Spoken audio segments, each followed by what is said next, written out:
Olá, eu sou o pastor Adejalan Ramos. Nós queremos, a partir de hoje, trazer alguns comentários acerca das nossas lições bíblicas. Nós vamos iniciar nesse trimestre o estudo sobre batalha espiritual, o povo de Deus e a guerra contra as potestades do mal. Bem, nessa lição, nessa série de lições bíblicas, vai ser abordada a temática batalha espiritual, envolvendo vários aspectos da batalha espiritual. Como o nosso tempo aqui é bem curto, nós precisamos ser bem objetivos. A lição de número 1 vai abordar a batalha espiritual. A realidade não pode ser subestimada. Esta série de lições ela é comentada pelo pastor Ezequias Soares.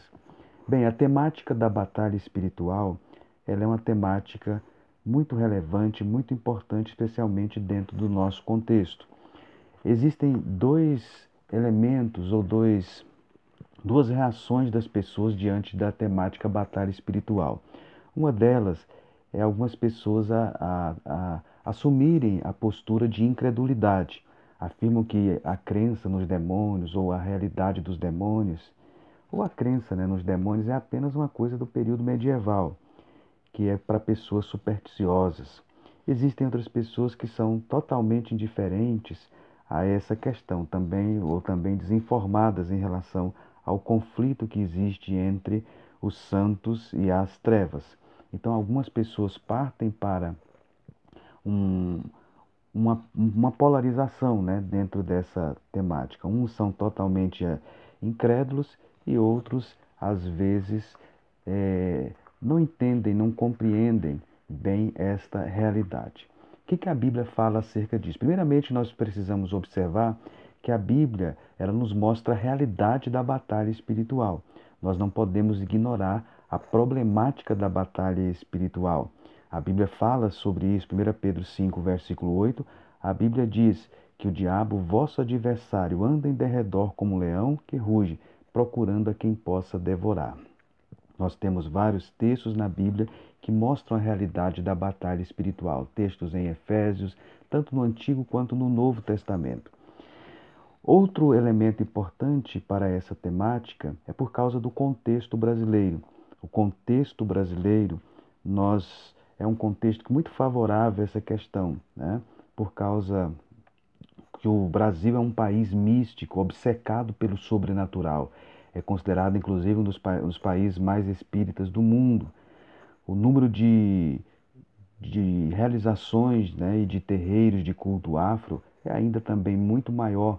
Então, o contexto brasileiro ele favorece muito a essa questão de distorções acerca da batalha espiritual. E aí que entra então um equilíbrio. Precisamos então de um equilíbrio bíblico. E é isso que esta lição ela propõe. Bem, inicialmente o pastor Ezequias, ele falou no primeiro tópico da lição acerca da batalha espiritual. Ele conceituou batalha espiritual. Ele fala da realidade da existência dos demônios. Eles são reais, eles existem. Os cristãos devem estar atentos que as forças do mal atuam contra a pregação do Evangelho, contra a palavra de Deus. Enfim, é isso então que se chama de batalha espiritual. Essa oposição que há dos seres demoníacos contra a pregação do Evangelho, a oração, o poder da palavra de Deus, é o que nós chamamos então de batalha espiritual. Ele aborda aqui uma realidade bíblica. Agora, precisamos atentar, e ele comenta acerca disso, que este ensino tem sido muito distorcido. Então, ele comenta sobre o que não é batalha espiritual. Muitas pessoas, às vezes, têm uma visão de batalha espiritual que não é bíblica. Muitas vezes, é uma visão, é uma cosmovisão que é produto, às vezes, de crenças, inclusive, que permeavam a antiguidade, como a Mesopotâmia, o Egito, e muitas crenças que algumas pessoas acham que são bíblicas, que na realidade são produtos de magia, de ocultismo, enfim. Então precisamos ter uma visão realmente bíblica em relação ao assunto. Então existe uma batalha espiritual e existe uma pseudo-batalha espiritual. O cristão precisa discernir. Essa lição propõe a isto. Quais são as principais crenças da pseudo-batalha espiritual? A lição número 1 ela enumera quais são essas crenças. Primeiro é a crença do chamado mapeamento espiritual. Segundo essa crença, Satanás designou seus correligionários para cada país, região ou cidade. O evangelho só pode então prosperar nesses lugares quando alguém cheio do Espírito Santo expulsar esses espíritos malignos. Então, em decorrência disso, é que surgiu a necessidade, segundo esta crença, de geografia espiritual ou mapeamento espiritual. Outra crença deste pseudo-batalha espiritual é a maldição hereditária. Se uma pessoa, por exemplo, tem problema com adultério, com a pornografia, com o divórcio, com o alcoolismo ou tendências suicidas, é porque no passado alguém da família, pode ter sido os avós, os bisavós, os tataravós, tiveram esse problema. Nesse modo, então, a pessoa é afetada pela maldição hereditária. A pessoa deve, então, descobrir em que geração os seus ancestrais deram lugar ao diabo e precisa, então, mediante isto, pedir perdão, né? E assim, então, a maldição da família vai ser desfeita. E outra crença, segundo essa pseudo-batalha espiritual, é que crentes eles podem ficar endemoniados. Kenneth Hagin, ele disse que o homem é um espírito que tem a alma e que habita num corpo. E aí, partindo então desse pressuposto, desenvolveu-se a crença de que a pessoa, o Espírito Santo pode habitar no espírito humano, mas que a alma e o corpo do cristão podem ser relegados aos demônios. Bem, vamos observar que essas crenças elas não se sustentam na Bíblia, elas não se sustentam na palavra de Deus. Primeiramente, em relação à questão do mapeamento espiritual. O pastor Ezequias, em seu comentário, ele fala acerca do mapeamento espiritual e mostra que essas supostas crenças elas não têm fundamento bíblico. Os proponentes dessa crença citam Daniel capítulo 10, versículo 13, Lucas 8, 31, como supostos textos em que dão base para essa crença de mapeamento espiritual. Ou seja, segundo então essa crença, existem espíritos territoriais que atuam em determinados lugares, e estes espíritos territoriais, esses correligionários que Satanás designou, que atuam em cidades, em regiões, em países, eles precisam então ser expulsos, né? Essa ideia foi muito propagada por Peter Wagner, foi um dos grandes proponentes dessa crença ou dessa doutrina. E essa crença, portanto, não se sustenta na palavra de Deus. É claro que os demônios atuam, isso é uma realidade. A Bíblia fala acerca dos demônios atuando, mas esse texto não justifica a questão de mapeamento espiritual. Porque nesse texto não existe vínculo entre a doutrina do mapeamento espiritual e o texto de Daniel 10. Porque nesse texto de Daniel 10 trata-se de guerra angelical. Aí não fala da presença humana. Ou seja, o profeta está completamente então alheio a essa batalha. Outro texto então que cita é o texto de Marcos, capítulo 5, versículo 10, quando o demônio rogou que não enviasse para fora daquela província. Esse texto também deve ser interpretado à luz do contexto. A passagem mostra que tal pedido aconteceu porque Jesus havia mandado os tais espíritos para o abismo. Está em Lucas 8, 31. Foi por isso, então, que eles pediram para ficar naquela região. Não trata, portanto, de espíritos territoriais. A outra crença, além do mapeamento espiritual, é a crença também sobre a maldição hereditária. Segundo a crença, então, da maldição hereditária, a pessoa, baseado em alguns textos bíblicos, a pessoa, então, pode ter uma maldição, né, usando o texto de Êxodo 20, versículo 3 a 5, que vai passando de geração a geração. Ora, nós devemos atentar nesse texto, uma das regras de interpretação da Bíblia é a lei do contexto. O contexto deste preceito que está em Êxodo, no capítulo 20, é exatamente a idolatria, pois o texto começa dizendo: não farás para ti imagem de esculturas. Logo, então, as ameaças sobre as gerações daqueles que aborreceram ao Senhor, que aborreceram a Deus, elas são para os descendentes que continuariam na prática da idolatria, ou que estariam envolvidos na prática da idolatria dos seus pais. Quando alguém então se converte a Cristo, deixa de aborrecer a Deus. Então essa passagem bíblica, ela não se refere a uma pessoa, portanto, que aceita a Cristo.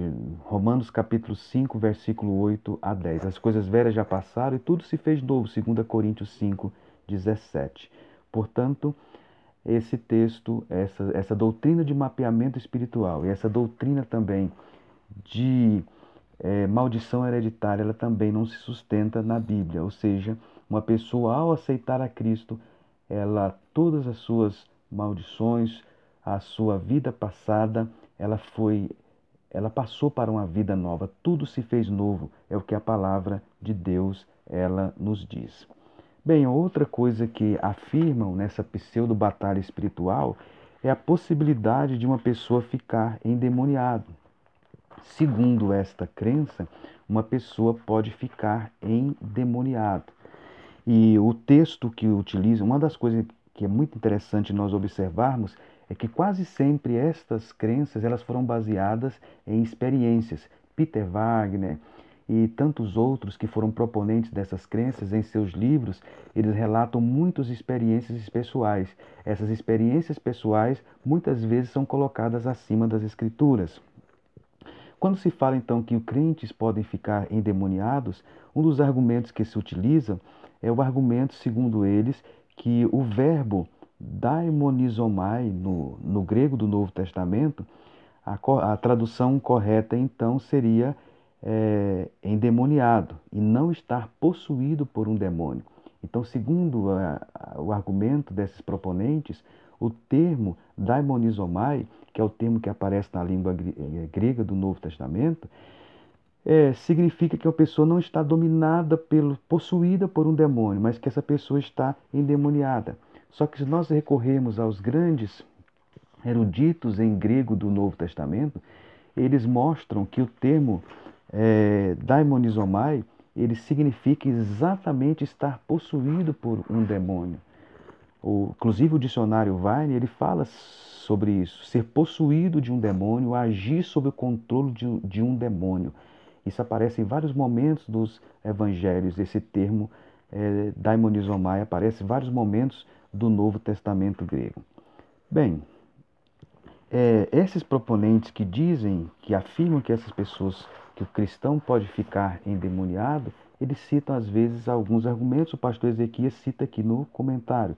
Eles falam de Saul, mas é bom lembrar, e o pastor Ezequias lembra na revista que Saul já estava desviado nessa época, e eles falam também de Judas, que Judas então foi possuído pelo diabo. Mas devemos lembrar que se questiona muito a crença, verdadeira de Judas. Quanto a Ananias e Safira, eles não ficaram possessos, eles foram então, claro que Satanás atuou, mas eles não ficaram possessos. A Bíblia não a vê dessa forma. Então a Bíblia ensina que um cristão, a Bíblia não ensina que um cristão ele pode ficar possuído ou ser habitado por um demônio.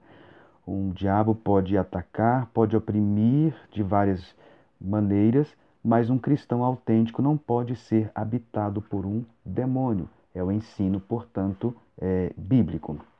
O outro argumento que é utilizado, que é o argumento de Kenneth Hagin, que é a questão de que o Espírito Santo pode habitar o espírito de uma pessoa, mas que a alma e o corpo pode ser habitada por um demônio. Essa antropologia ela é estranha na Bíblia, porque o homem é visto como um todo, espírito, alma e corpo que estão interligados. Portanto, esse argumento também não se sustenta mediante esta afirmação. Bem, como o nosso tempo é exíguo, é curto, mas eu espero que você possa atentar para isto. Eu espero que você possa atentar para essas questões, e possam consultar, inclusive, algum material para ajudá-lo a ampliar o seu conhecimento acerca do assunto. Então, dentre os materiais que nós indicamos está o Lexo, do grego do Novo Testamento, é um material que você pode utilizar para consultar, inclusive as questões exegéticas. Se você tiver também o Lex, né, também hebraico e aramaico, para consultar, também o dicionário vai. Então, que você, prezado professor da Escola Dominical, possa explorar bem a lição de forma bem didática, possa definir batalha espiritual, possa conceituar, possa trabalhar as principais crenças desvirtuadas da batalha espiritual e confrontar com as questões bíblicas, mostrando inclusive os textos bíblicos. E você tem que atentar muito também para a questão exegética. A Bíblia de Estudo, palavras-chave também, ela pode ajudar muito. Portanto, que Deus te abençoe. Em outras lições nós abordaremos ainda, exploraremos mais algumas questões que nós abordamos rapidamente aqui neste vídeo. Que Deus o abençoe.